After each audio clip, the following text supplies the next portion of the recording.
Alhamdulillah wassalatu wassalamu ala Rasulillah wa ala alihi wa sahbihi wa man walah.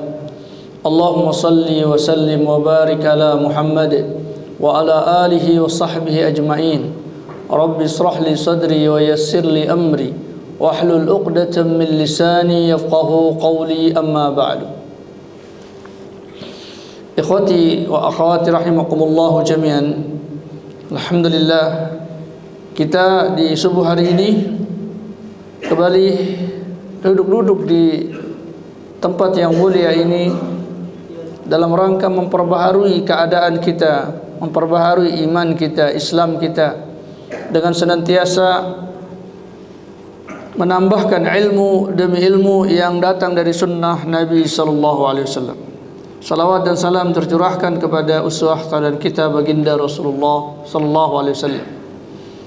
Ikhwati azakumullah, telah kita sampaikan beberapa perkara tentang azan. Maka kita masuk kepada bagian yang kedua, yaitu al-iqamah, tentang qomat. Kalau bahasa kita qomat, tetapi dalam bahasa syariahnya disebut dengan al-iqamah. Al-iqamah, ikhwati azakumullah, adalah bentuk masdar, ya, dari aqama yuqimu iqamatan,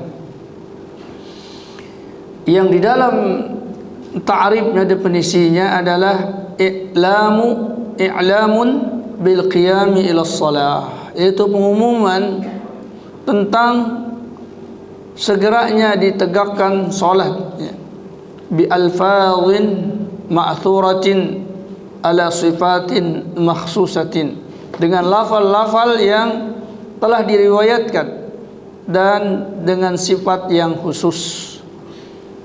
Maka sebagaimana azan, ikhwati azakumullah, iqamah juga adalah ibadah.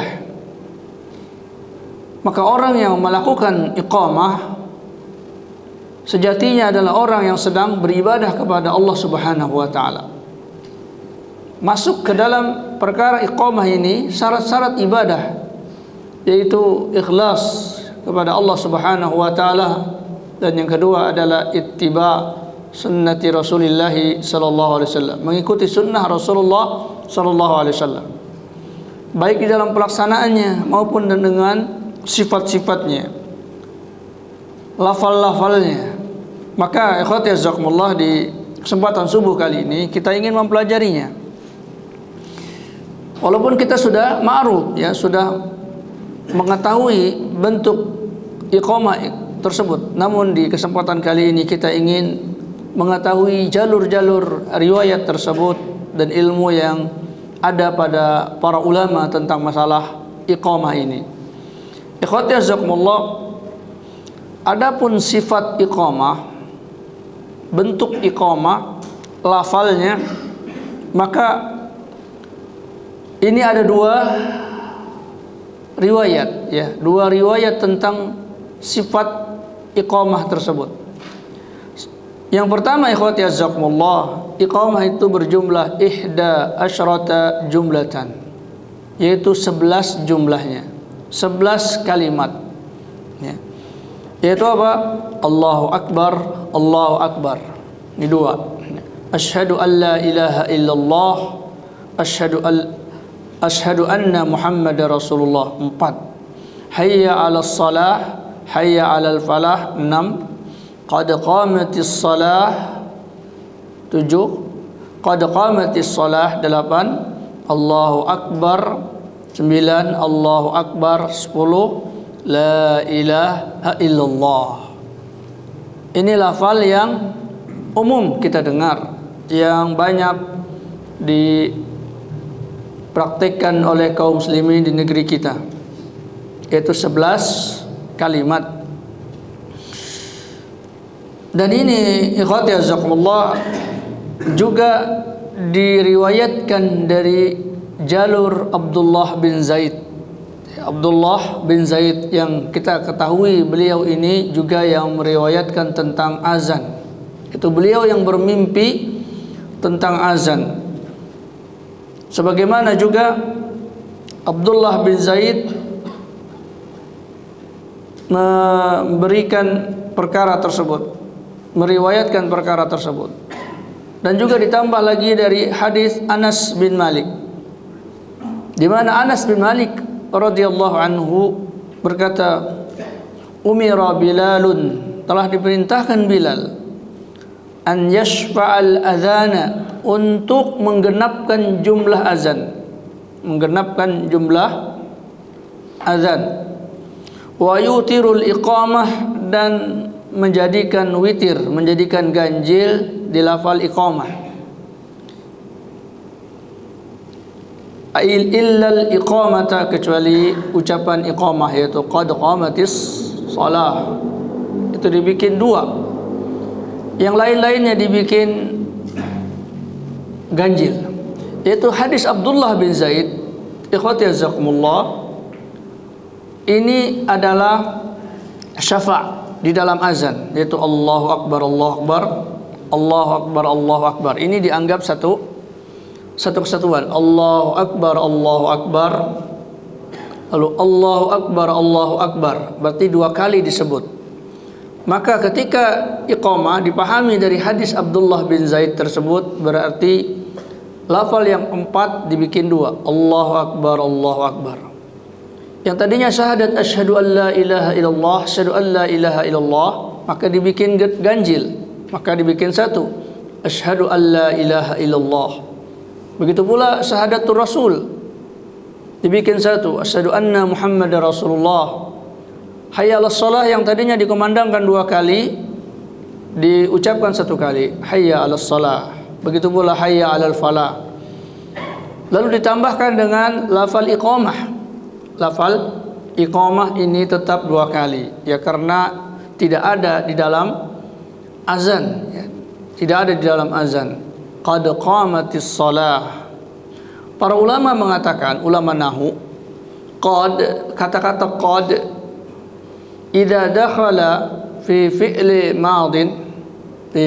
madin, apabila masuk ke dalam fi'il madhi, maka maknanya ada dua, ya. Yang pertama litahqiq, yaitu tentang benar-benar ada perwujudan. Yang kedua maknanya qaruba, telah dekat, ya. Maka qad qamatis shalah di sini maknanya qad qarubat iqamatus shalah, telah dekat waktu ditegakkannya salat, ya. Sementara azan itu panjang waktunya antara azan dengan salat, ya, sehingga ada jeda sekurang-kurangnya 2 rakaat salat. 2 rakaat salat, orang azan, baru kemudian iqamah, ya. Illa fi ba'dil ahyan, kecuali di beberapa keadaannya seperti orang yang safar, maka mereka mempercepat antara azan dengan iqamah jaraknya. Sementara iqamah, karena telah dikatakan qad qamatis shalah, maknanya qad qaruba iqamatis shalah, telah dekat pelaksanaan salat, maka setelah iqamah maka dilanjutkan dengan iqamatus shalah, menegakkan salat. Maka ini ikhwati jazakumullah makna dari yutiru al-iqamah. Bilal disuruh untuk mengganjilkan jumlah, mengganjilkan lafal di iqamah. Kemudian yang kedua ikhwati jazakumullah, yang kedua, sifat iqamah tersebut adalah sab'a asyrata jumlatan. Sab'a asyrata jumlatan, 17 kalimah. Itu apa? Allahu Akbar, Allahu Akbar, Allahu Akbar, Allahu Akbar, 4 kali. Asyhadu an la ilaha illallah, asyhadu an la ilaha illallah, 2 kali juga. Asyhadu anna Muhammadar Rasulullah, asyhadu anna Muhammadar Rasulullah, 2 kali juga sebagaimana azan. Hayya 'alas salah, hayya 'alas salah,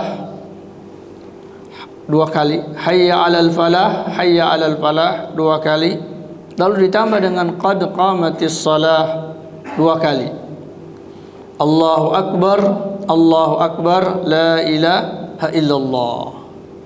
ini iqamah sama dengan azannya Bilal, azannya Abdullah bin Zaid, namun ditambahkan qad qamatis shalah. Qad qamatis shalah 2 kali. Dan ini diriwayatkan dari hadis Abi Mahdzurah. Abi Mahdzurah di azan. Dan ini ikhwati azakumullah, sebagaimana kita sudah sebut, azannya Abi Mahdzurah berbeda dengan azannya Abdullah bin Zaid di dalam bentuk jumlah katanya, jumlah kalimatnya. Maka ketika iqamah Abi Mahdzurah ini sama dengan azannya Bilal atau azannya Abdullah bin Zaid, kecuali ditambahkan qad qamatis shalah, qad qamatis shalah. Ini yang diriwayatkan dari Abi Mahdzurah. Namun ikhwati azakumullah, ada sebagian ikhwan kita di kalangan kaum muslimin mengambil dalil atau beristidlal, mengambil dalil dengan wa yutiru fil iqamah, wa yutiru fil iqamah, dan membuat ganjil di iqamah. Ya, sehingga di sebagian kaum muslimin ada yang iqamahnya bentuk yang ketiga. Walaupun ini tidak disebutkan di dalam kitab-kitab fikih, tapi diriwayatkan atau dipraktekkan di sebagian ikhwah, mereka membaca takbir dengan hanya 1 kali. Allahu Akbar, asyhadu an la ilaha illallah, asyhadu anna Muhammadar Rasulullah, hayya 'alas shalah, hayya 'alal falah, qad qamatis shalah, qad qamatis shalah, Allahu Akbar, la ilaha illallah. Jadi takbirnya yang tadinya 4, Allahu Akbar, Allahu Akbar, Allahu Akbar, Allahu Akbar di dalam azan. Lalu ketika diwitirkan, diganjilkan, mereka mengatakan berarti cuma 1, yaitu Allahu Akbar. Allahu Akbar, asyhadu an la ilaha illallah, asyhadu anna Muhammadar Rasulullah, hayya 'alas shalah, hayya 'alal falah, qad qamatis shalah, qad qamatis shalah, Allahu Akbar, la ilaha illallah. Maka ini ikhwati azakumullah, wallahu alam, dari yang sisi yang kita lihat adalah kekeliruan di dalam memahami hadis tersebut, ya. Karena yang dimaksud syafa' di sini atau dimaksud syafa' genap di dalam azan itu adalah satu kesatuan. Jadi Allahu Akbar itu adalah satu kesatuan, sehingga dianggap satu. Jadi ketika dibaca 2 kali Allahu Akbar, Allahu Akbar, Allahu Akbar, Allahu Akbar, itu bukan berarti 4, ya. Karena lafalnya Allahu Akbar, Allahu Akbar, Allahu Akbar, Allahu Akbar. Maka ketika diganjilkan, seharusnya dia mengucapkan apa? Allahu Akbar, Allahu Akbar. Itu satu kesatuan. Bukan berarti dipangkas 4 ini menjadi benar-benar satu. Allahu Akbar, asyhadu an la ilaha illallah. Wallahu alam, ya. Namun ini ikhwati jazakumullah adalah sisi pendalilan yang dipakai oleh mereka yang menetapkan 1 kali takbir. Namun kita tidak mendapatkan hal ini di dalam kitab-kitab fikih yang kita baca, ya.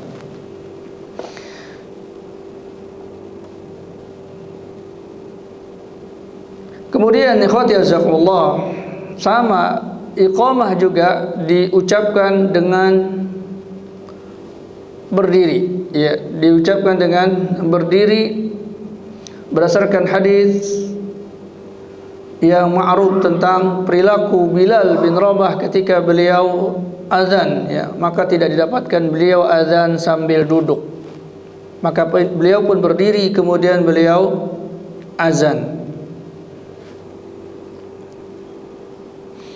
Juga berdasarkan hadis Zaid As-Sadda'i secara marfu, dia mengatakan yuqimu akhus sadda' fa inna man adzana fahuwa yuqim. Maka barang siapa yang azan maka dialah iqamah, ya. Barang siapa yang azan maka dialah iqamah. Azan itu berdiri, maka iqamah pun berdiri. Dan ini juga menyebutkan bahwa orang yang iqamah dialah yang azan, ya, karena tidak didapatkan adanya perbedaan antara yang qomat dengan yang azan. Dia qomat, dia pula yang azan, dan itu adalah haknya muadzin tersebut. Apabila dia tidak iqamah, maka tidak boleh orang lain mengambil posisi iqamah tersebut, ya, kecuali uzur. Yang azan tiba-tiba hilang suaranya umpama, atau tiba-tiba dia berhadas sementara imam telah hadir, ya, maka bisa digantikan dengan yang lainnya.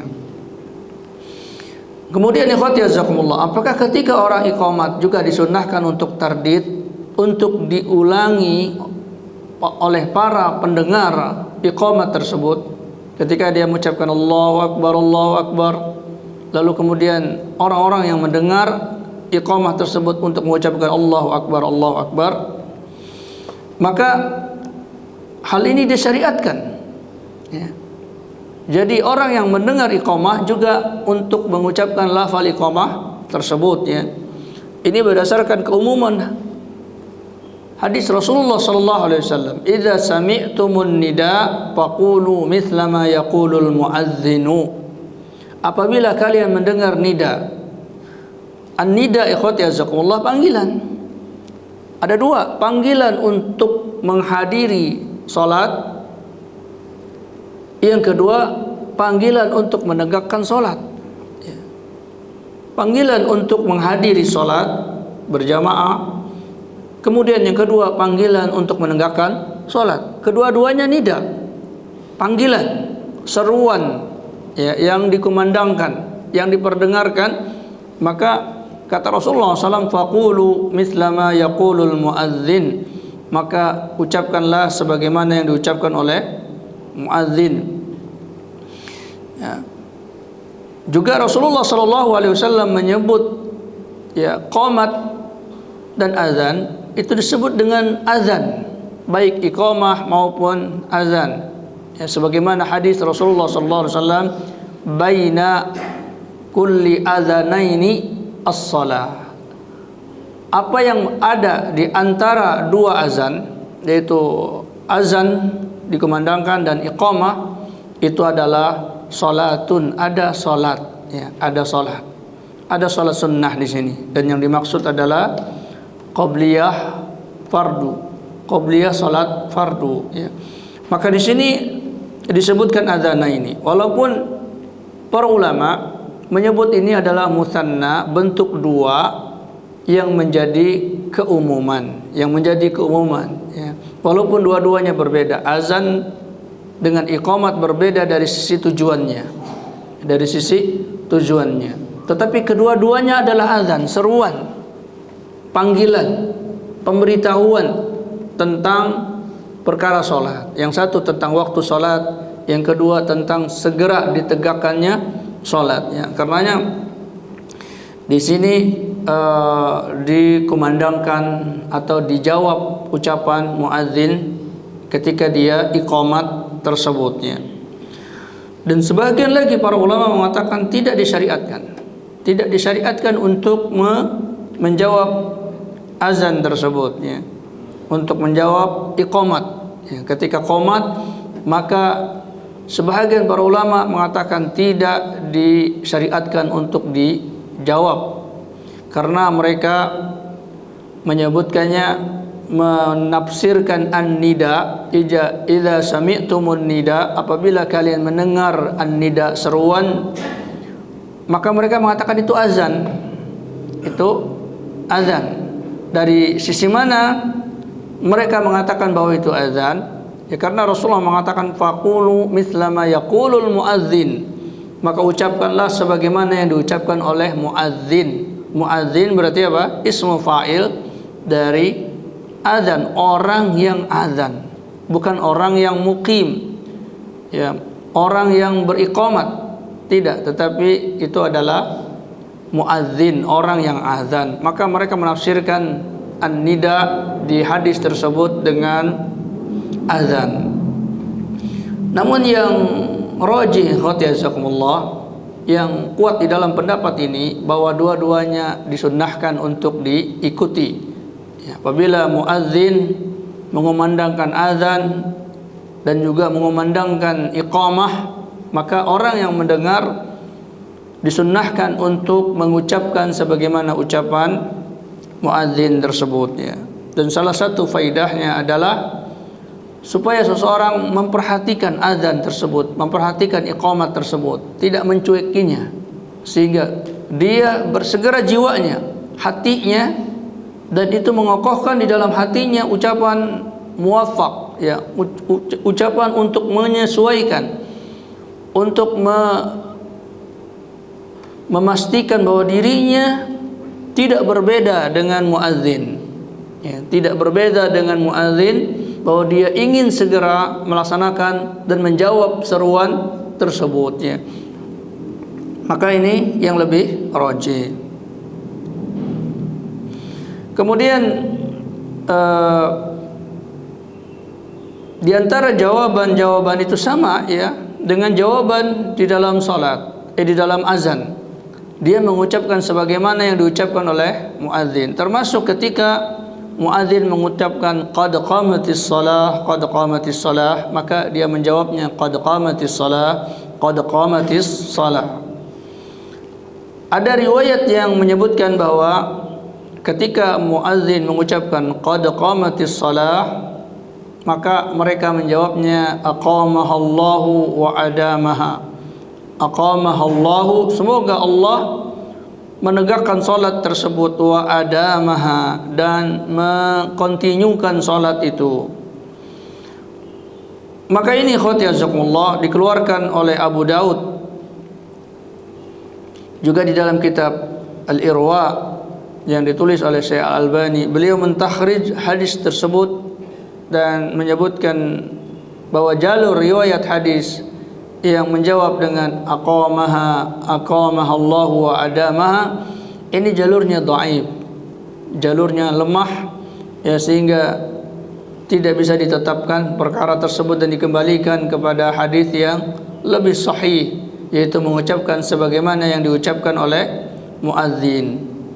Dan lafaz qad qamatis shalah juga terbentuk dari pernyataan, bukan perintah. Qad qamatis shalah, telah ditegakkan salat, ya. Maka kita menjawabnya dengan sama, mengisbatkan perkara tersebut di dalam hati kita, maka kita mengatakan qad qamatis shalah, ya. Kemudian ikhwati azakumullah, mata yuqimu lis-shalah, kapan seseorang itu mengumandangkan iqamah? Kapan iqamah itu dikumandangkan? Maka para ulama mengatakan al-aslu an la yuqimu illa idza ra'a al-imam. Hukum asalnya adalah muadzin tidaklah mengumandangkan iqamah sampai dia melihat imam, ya, sampai dia melihat imam, barulah dia qomat. Dan ini berdasarkan hadis Jabir bin Samurah radhiyallahu anhu, di mana Jabir bin Abdullah mengatakan kana Bilalun yu'adzinu idza duhidat. Adalah Bilal azan ketika beliau sudah memasuki waktu salat. Fala yuqimu, dan tidaklah beliau iqamah hatta yakhruja an-nabiy sallallahu alaihi wasallam, sampai Nabi sallallahu alaihi wasallam keluar, yaitu keluar dari kamar beliau. Jadi beliau berada di kamar beliau ketika terdengar azan, beliau ada di kamar beliau melakukan salat sunnah di kamar beliau, lalu kemudian beliau keluar dari kamar tersebut menuju masjidnya. Idza ra'ahu min ba'idin, ya, fa idza kharaja, apabila Rasulullah telah keluar, aqamas shalah hina yarahu, maka beliau mengumandangkan iqamat ketika melihat imam. Maka di sini di sebahagian para ulama mengatakan al-adzanu haqqun lil muadzin. Azan itu haknya muadzin. Al-iqamah haqqul imam. Iqamat itu adalah haknya imam. Ya. Karena bagaimana seseorang iqamah kalau imamnya belum ada? Ya. Imamnya belum datang kemudian iqamah. Lalu kemudian setelah itu apa? Saling tunjuk menunjuk jadi imam. Maka ini ikhwati azakumullah adalah kekeliruan ya. Karena apalagi kalau di dalam masjid tersebut ada imam rawatib, maka imamlah yang memerintahkan untuk iqamah. Apalagi ikhwati azakumullah imamnya sudah ada, imamnya lagi sholat sunnah ya. Berbunyi jam yang ada di masjid langsung iqamah ya, imamnya masih sholat, maka ini ikhwati azakumullah su'ul adab, buruknya adab ya.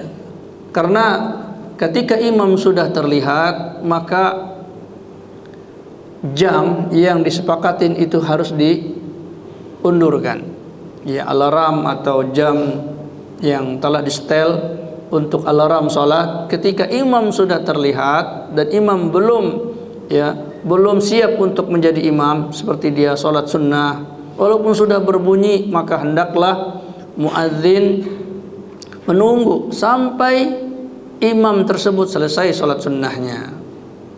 Karena apa? Hukum asalnya beliau ya, hukum asalnya adalah imam, hukum keduanya adalah alarm ya. Hukum keduanya adalah alarm ya, kecuali kalau imamnya tidak terlihat. Imamnya tidak terlihat, alarmnya sudah berbunyi, maka di situ muadzin mengumandangkan azan. Mengumandangkan apa? Iqamat. Karena ikhwati azakumullah, hukum alarm tersebut adalah hukum kesepakatan. Hukum kesepakatan antara muadzin dengan imam dan makmum ya. Jadi dibuat aturan tersebut. Dan Allah tabaraka wa taala berfirman, ya ayyuhalladzina amanu aufu bil uqud. Wahai orang-orang yang beriman, tunaikan akad-akad kalian. Dan termasuk di antara akad tersebut adalah ketertiban pengaturan ya di masjid sehingga tidak berlarut-larut ya. Muazin menunggu imamnya. Sejauh mana mereka menunggu imam, maka di sini dibuatlah aturan-aturan tersebut. Dan ini tidaklah termasuk perkara bid'ah ya, karena ini adalah alat yang sehingga dengan alat tersebut baik imam maupun makmumin, orang-orang yang makmum melihat keadaan. Apabila melihat jam sudah mendekati iqamat dan tidak memungkinkan untuk melakukan sholat sunnah qabliyah, maka mereka mengundurkan sholat sunnah qabliyah tersebut ya. Dan apabila para makmum datang ke masjid dan iqamah belum dikumandangkan, hendaklah mereka duduk ya, mereka duduk, tidak berdiri ya, tidak berdiri sampai imam datang kemudian muadzin mengumandangkan azan.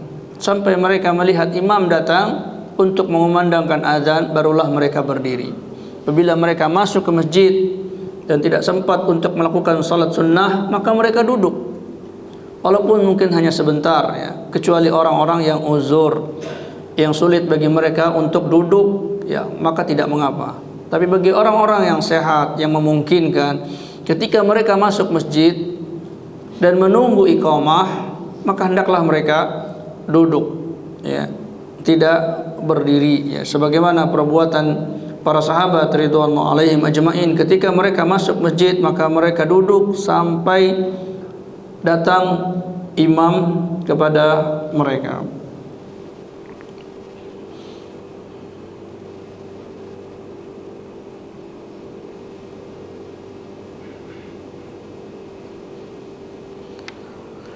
Maka disebutkan dalam hadis Abu Hurairah radhiyallahu anhu bahwa dikatakan oleh Abu Hurairah, anna salata kanat tuqamu li Rasulillah sallallahu alaihi wasallam. adalah salat itu diiqamatkan untuk Rasulullah sallallahu alaihi wasallam, dan posisi Rasulullah sallallahu alaihi wasallam adalah imam. Ya. Ketika imam sudah datang, barulah dikumandangkan qomat. Ini hukum asalnya.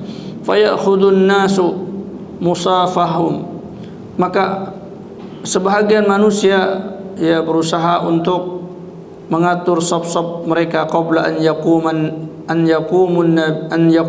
Nabi sallallahu alaihi wasallam maqamahu, sebelum Rasulullah menyampai ke maqam beliau, ke tempat beliau. Jadi ketika sudah melihat imam, barulah kemudian para makmum berdiri mengatur saf mereka. Ya, Rasulullah sallallahu alaihi wasallam menempati posisi beliau.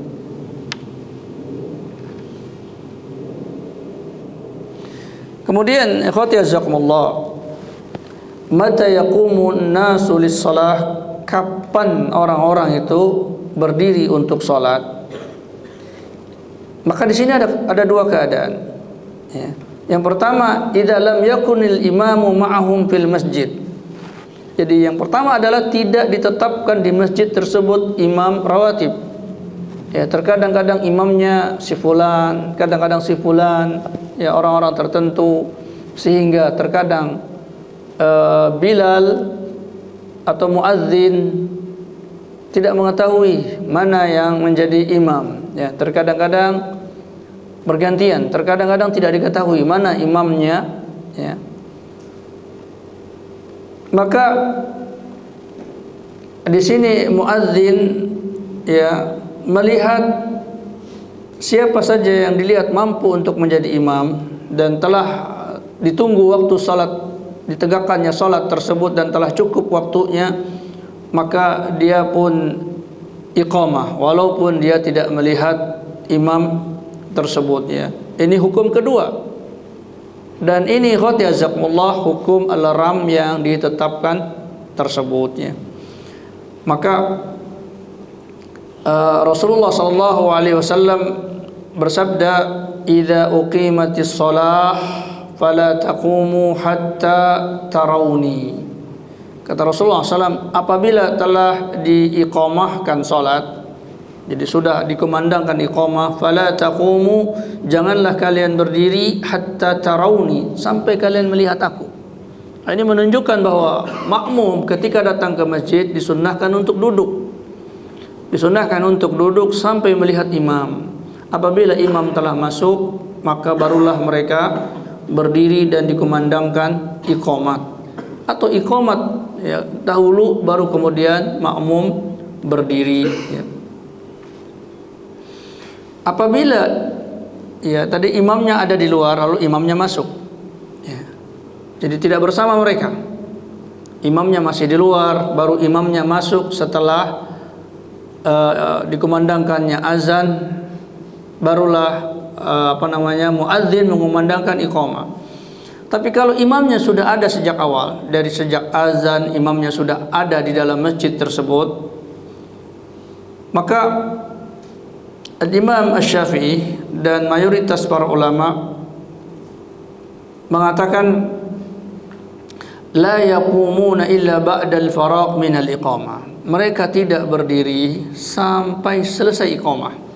Sampai selesai iqamah. Kalau sudah selesai iqamah baru mereka berdiri ya untuk menegakkan salat. Itu kalau imamnya ada bersama mereka, ya, ada bersama mereka. Ya, wa qala Malik, berkata Malik, idza akhadha fil iqamah. Jadi apabila telah diselesaikannya iqamah baru makmum berdiri. Wa qala Ahmad, dan berkata Imam Ahmad, idza qala al muadzinu, apabila muadzin mengucapkan qad qamatis shalah, barulah makmum berdiri. Ya, barulah makmum berdiri untuk mengatur shaf salat. Wa qala Abu Hanifah, Imam Abu Hanifah mengatakan yaqumuna idza qala hayya 'alas shalah. Ya, jadi sejak ucapan muadzin mengucapkan hayya 'alas shalah, barulah berdiri untuk salat. Ya. Namun ini ikhwat jazakumullah yang lebih umumnya memberikan faidah bahwa apabila kita masuk masjid belum dikumandangkannya iqamah, maka disunnahkan untuk duduk. Ya, untuk duduk. Wabil khusus apabila kita sudah selesai dari sholat sunnah atau kita tidak memungkinkan untuk salat sunnah sementara waktu azan atau waktu iqamah sudah sebentar lagi. Ya, apabila sudah kurang dari ukuran 1 menit, tinggal 1 menit lagi, maka hendaklah kita tidak melakukan salat sunnah. Ya, maka ketika menunggu tersebut kita disunnahkan untuk duduk. Ya, walaupun sebentar kita duduk, maka insyaallah dengan duduknya kita itu qad asabas sunnah, kita telah mendapatkan sunnah duduk ya ketika antara azan dan iqamah tersebut. Nah, ini untuk apa? Untuk memberikan gerak ibadah gerak kita, bahwa ketika kita duduk lalu kemudian terdengar qad qamatis shalah, maka ini memberikan isyarat bahwa kita melaksanakan perintah. Ya, melaksanakan perintah. Kita duduk lalu dikatakan qad qamatis shalah, telah ditegakkan salat, lalu kita berdiri. Maka ini membiasakan di dalam hati kita, jiwa kita, bahwa kita segera memenuhi perintah-perintah Allah Subhanahu wa taala itu. Ya, sehingga kita berubah dari satu keadaan menuju keadaan yang lain untuk melaksanakan perintah Allah. Dan ini akan memberikan efek pengaruh di dalam kehidupan kita, sehingga ketika ada aturan Allah, perintah Allah, yang apabila kita belum di situ, kita segera untuk melakukannya. Ya, karena segala sesuatu itu akan berulang-ulang, akan membuat kita biasa melakukannya. Terdengar perintah Allah, terdengar seruan Allah, maka kemudian kita bergerak untuk melakukannya. Maka ini di antara perkara tersebut ya. Maka Rasulullah SAW mengatakan fala taqumu, janganlah kalian berdiri hatta tarawni, sampai kalian melihat aku. Dan melihatnya imam berarti ditegakkannya iqamah ya, dikumandangkannya iqamah. Maka di sini diambil dalil bahwa makmum duduk sampai iqamah dikumandangkan. Kemudian sebahagian fudala ya, sebahagian orang-orang para ulama di zaman muasir, di zaman sekarang, yaitu tentang digunakannya mikrofon. Di zaman dahulu tidak ada mikrofon, jadi antara azan dan iqamah sama-sama tidak menggunakan mikrofon. Maka di sebagian para ulama mengatakan la yusra'ul iqamah lis-shalah biisti'malil mukabbiris saut. Tidak disunnahkan mengumandangkan iqamah dengan mikrofon. Ya, dengan mikrofon. Dan ini ikhwati jazakumullah, kalau dibiasakan akan menyebabkan makmum terlambat. Ya, makmum terlambat. Mereka tidak datang ke masjid kecuali mendengar iqamah. Ya, sehingga datang ke masjid imam sudah rakaat 1, 2. Ya.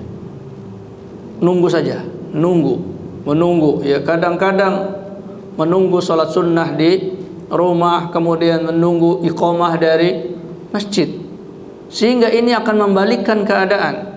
Iqamah seperti azan. Ya. Jadi tidak datang ke masjid kecuali mendengar iqamah. Wabil khusus yang sering terlambat siapa? Orang yang dekat rumahnya biasanya. Jadi sekolah dahulu juga, yang paling dekat dengan sekolahan itu yang sering terlambat ya, karena dia pikir dekat. Maka untuk ya membuat perkara tersebut tidak menjadi kebiasaan, hendaklah iqamah itu ya cukup diperdengarkan bagi orang yang ada di dalam masjid ya, bagi orang yang ada di dalam masjid, sehingga disunnahkan mereka datang ke masjid ketika sudah mendengar azan. Ya, ini sebahagian para ulama istihsanan, menganggap baik, artinya dari perkara-perkara tersebut ya. Dan ini juga ya disebutkan tentang perkara Bilal. Bilal apabila azan beliau naik ke tempat yang tinggi, Ketika iqamah beliau ada di dalam masjid. Ketika melihat Rasulullah SAW berada di dalam masjid, maka beliau iqamah di dalam masjidnya. Maka ini seakan-akan memberikan isyarat ketika seseorang azan, maka dia kumandangkan azan itu dengan mukabbirus saut, dengan mikrofon. Apabila sudah qomat, maka dia tidak kumandangkan kecuali di dalam masjid. Atau yang dimaksud apabila ada mikrofon itu suara luar dan suara dalam, ya, seumpama masjidnya luas, ya, maka dia menggunakan mikrofon untuk iqamat itu dengan mikrofon yang ada di dalam ruangan, ya.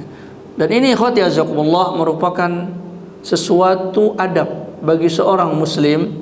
Mereka tidak mengumandangkan sesuatu yang ada di dalam masjid, ya, dengan mukabbirus saut, dengan mikrofon, illal azan, kecuali untuk azan saja, ya, karena azan ini untuk memanggil orang-orang yang jauh. Sementara untuk bacaan Al-Quran, azan, zikir-zikir dan lain-lainnya, maka hendaklah mereka tidak menggunakan mikrofon, wabil khusus mikrofon yang sampai keluar-keluar, ya. Dan ini ketika ada yang protes, ya jangan dikatakan, oh dia kepanasan mendengar suara Al-Quran sehingga protes ketika Al-Quran dibacakan. Ikhwati azakumullah, membaca Al-Quran adalah hal yang didengarkan, tetapi tidak memaksa orang untuk mendengarkannya dengan suara yang kencang, ya. Bahkan Rasulullah SAW ketika melihat ada orang di dalam masjid, dia membaca Al-Quran dengan suara yang kencang, lalu didatangi oleh Rasulullah. Ini berdasarkan hadis Tirmidzi. Rasulullah mendatangi orang yang membaca Al-Quran dengan suara kencang tersebut, maka Rasulullah mengatakan, ihfaz sautak, rendahkan suaramu, fa inna akhaka yunaji rabbahu, karena sesungguhnya saudaramu juga sedang bermunajat kepada Tuhannya, ya. Sehingga mengangkat suara di masjid, ya, itu pun ikhwati azzakumullah adalah haknya imam, dan di hal yang menjadi kewenangan imam, ya, kewenangan imam, yaitu apa? Memimpin sholat. Adapun perkara setelah sholat tidak ada kewajiban untuk dipimpin oleh imam. Imam membaca zikir dengan kencang, ya, kecuali sekedar apa yang didengar oleh telinga mereka, ya. Maka di sini ikhwati azakumullah bisa memberikan gangguan kepada orang lain. Ibadah yang paripurna itu ikhwati azakumullah adalah ibadah yang dia lakukan kepada Allah dan tidak mengganggu orang lain, ya, tidak mengganggu orang lain dari sisi ibadah tersebut, ya. Apabila kita beribadah kemudian mengganggu orang lain, maka bisa jadi ibadah yang kita lakukan ini berkurang, bahkan hilang pahalanya karena ada pencegahnya. Itu terganggunya orang-orang dengan ibadah tersebutnya, ya. Karenanya disebutkan di dalam masalah orang tawaf di Ka'bah, Rasulullah SAW memberikan 3 cara di dalam perkara Hajarul Aswad, dan 3 perkara itu sama fadilahnya, yaitu dengan mencium Hajarul Aswad, dengan memegangnya kemudian mencium tangannya, dan kemudian dengan memberikan isyarat dari jauh, ya. Perkara ini ikhwati azakumullah menunjukkan tentang keadaan-keadaan kaum muslimin ketika berada di Ka'bah tersebut, memungkinkan mereka, dan ini adalah cara untuk beribadah dan tidak mengganggu orang lain. Kalau seandainya dia bisa menciumnya dan tidak mengganggu orang lain, ya, tidak mendorong orang lain, tidak memepet orang lain, ya. Bahkan kita lihat kadang-kadang ada perempuan yang mencoba untuk mencium Hajarul Aswad sampai terbuka auratnya, sampai ditarik-tarik jilbabnya, ya. Maka ini ikhwati azakumullah, ibadah tetapi mengganggu orang lain, bisa jadi ibadah itu hilang, ya. Kenapa hilang? Karena orang-orang yang dizalimi ketika diadili di hari kiamat, dia mengatakan, ya Allah, si fulan telah menzalimi saya. Maka setiap kezaliman itu dia minta bayarannya. Apa bayarannya? Bayarannya salat engkau, tilawah engkau, zikir engkau. Dia sudah salat, dia sudah zikir, dia sudah saum, tapi karena ada orang yang dizalimi, bisa jadi pahala salat ini diminta, ya. Maka ikhwati azakumullah, di antara hal-hal yang bisa menzalimi orang lain adalah mengumandangkan sesuatu di masjid dengan suara yang tinggi dengan mikrofon di luar kewenangan, ya, di luar kewenangan, yaitu ibadah-ibadah pribadi, baca Al-Quran, berzikir, iqamah, ya. Maka ini adalah suara yang harusnya diperdengarkan di dalam masjid, tidak mengganggu orang lain, ya. Karena betapa banyak orang-orang yang merasa terganggu ketika rumahnya dekat dengan masjid karena suara azan, suara baca Al-Quran yang dikencangkan, ya. Wallahu alam. Nah, kemudian ini penjelasan para ulama, dan ini ikhwati jazakumullah didalilkan dengan perbuatan-perbuatan yang ada di masa Rasulullah SAW dan dikiaskan di masa tersebut. Ada orang mengatakan, dahulu di zaman Nabi tidak ada mikrofon, ya, karena tidak terdengar iqamat di mikrofon. Maka dikatakan perilaku Bilal bin Rabah apabila beliau mengumandangkan azan, maka suara beliau kencang, terdengar jelas. Bahkan disebutkan beliau terkadang naik di atas tempat yang tinggi untuk mengumandangkan azan. Namun ketika iqamat beliau masuk ke dalam masjid, ya, maka ini menunjukkan adanya perbedaan antara cara untuk mengumandangkan azan dengan mengumandangkan iqamat, dan perkara-perkara lain dikiaskan dengan hal tersebutnya. Nah, ini ikhwati azakumullah perkara azan dan iqamat, dan insyaallah taala telah selesai pembahasan kita tentang azan dan iqamat. Sampai di sini kajian. Kalau ada ditanyakan, falyatafadhal maskur, silakan.